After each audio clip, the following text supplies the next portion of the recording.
And every year on the date of the accident, it runs again as a warning to others, plunging into the gap, shrieking like a lost soul. Percy, what are you talking about? A ghost train. Driver saw it last night. Where? Asked Thomas and Toby together. He didn't say, but it must have been on our line. Oh, he went on, it makes my wheels wobble to think of it. Pooh, said Thomas. You're just a silly little engine, Percy. I'm not scared.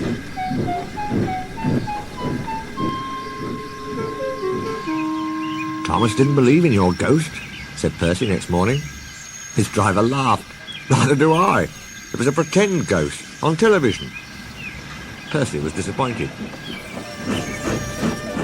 But he was too busy all day with his stone trucks to think about ghosts. That evening he came back, light engine, from the harbour. He liked running at night. He coasted along without effort, the rails humming cheerfully under his wheels, and signal lights changing to green at his approach. He always knew just where he was, even in the dark. Crow's Farm Crossing, he chanted happily. We shan't be long now. Sam had forgotten that Mr. Crow wanted a load of lime taken to 40-acre field. When he remembered, it was nearly dark. He drove in a hurry, bumped over the crossing, and sank his cart's front wheels in mud at the field gate. The cart's tail still fouled the railway. Sam gave it up and rode back to the farm for help. There's still time, he told himself. The next train isn't due for an hour. But he'd reckoned without Percy.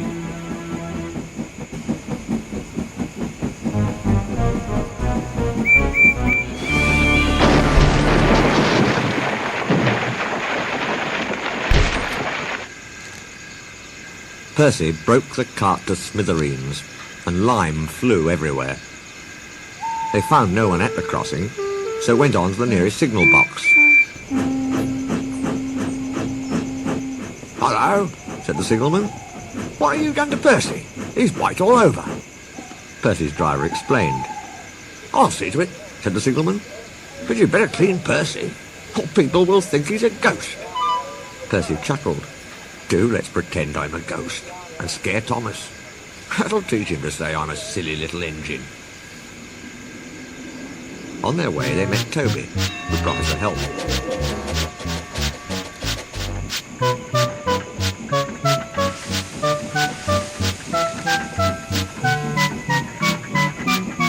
Thomas was being oiled up for his evening train when Toby hurried in, saying, Percy's had an accident.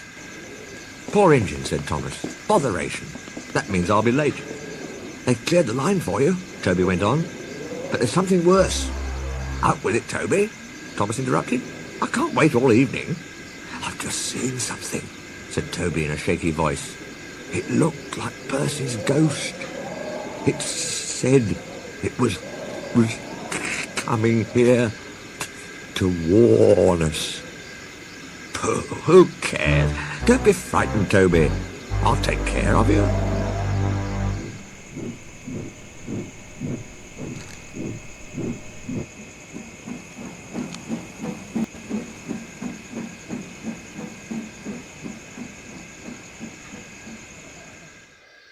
Peep, peep, peep, peep, peep, peep, he shrieked.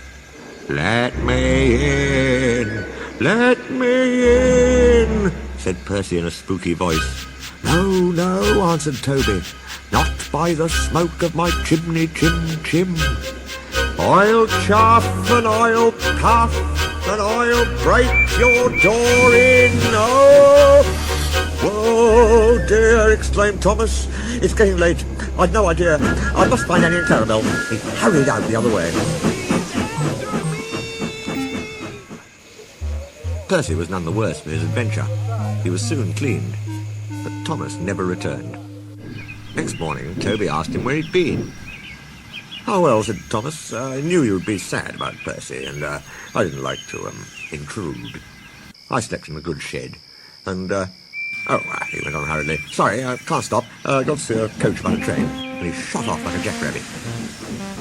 Percy rolled up alongside. Well, well, well, he exclaimed. What do you know about that? Anyone would think, chuckled Toby, that our Thomas had just seen a ghost.